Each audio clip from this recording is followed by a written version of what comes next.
জয়পুরহাটে হিমাগারে রাখা আলু নিয়ে কৃষক ও ব্যবসায়ীদের মধ্যে উদ্বেগ দেখা দিয়েছে। আগামী 15 নভেম্বর পর্যন্ত হিমাগারে আলু সংরক্ষণের কথা থাকলেও গেল 10 সেপ্টেম্বরের মধ্যে সংরক্ষিত অর্ধেক আলু তুলে নিতে তাগিদ দেওয়া হয়েছে। এর কোনো প্রভাব বাজারে পড়েছে কিনা জানতে আমাদের সঙ্গে যোগ দিচ্ছেন সহকর্মী মোয়াজ্জেম হোসেন। মোয়াজ্জেম, জানাবেন যে বুধবারের মধ্যে তো আলু তুলে নেওয়ার কথা ছিল, তো এখন কি অবস্থা হিমাগারের? ইনি কৃষক এবং ব্যবসায়ীরা কি বলছেন, তারা কি আলু তুলে নিয়েছেন কিনা?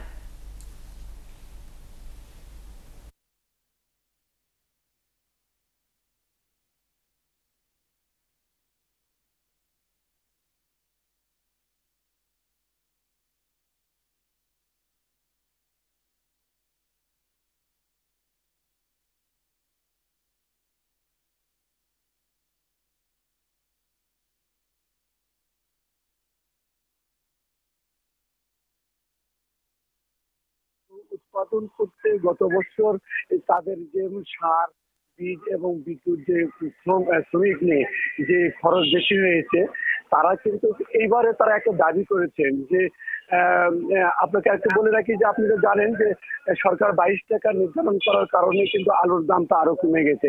কৃষকরা যেটা বলছে যে আলুর 22 টাকা দাম, হিমাগার মালিকরা যেটা বলছেন যে আলুর দাম সরকার নির্ধারণ করার কারণে কৃষকরা কিন্তু চিন্তা করছে যে কৃষক সরকার আলু কিনবে, এই কারণে কিন্তু কৃষকরা আলু স্টোর থেকে আলু বের করছে না, যার কারণে কিন্তু আলুর দাম আরো বাজারে কিন্তু দাম কম হয়ে যাচ্ছে।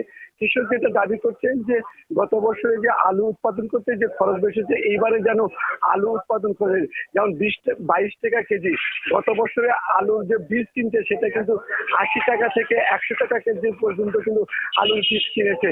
তাই এখানকার কৃষকের যেটা দাবি যে এখন যে 22 টাকা কেজি রয়েছে, এই আলুটা যদি সরকার যদি ক্রয় করে যদি এই বীজের সময় যদি বীজ সরবরাহ করে কম দামে, তাহলে কিন্তু এই বছরে যেটা লস হচ্ছে কৃষক কিন্তু সেটা পুষে নিতে পারবে।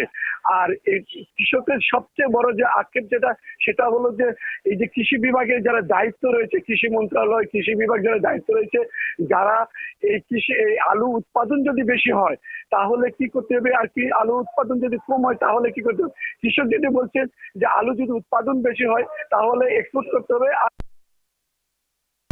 এই ছিল জয়পুরহাটে আলুর বাজার নিয়ে সর্বশেষ খবর।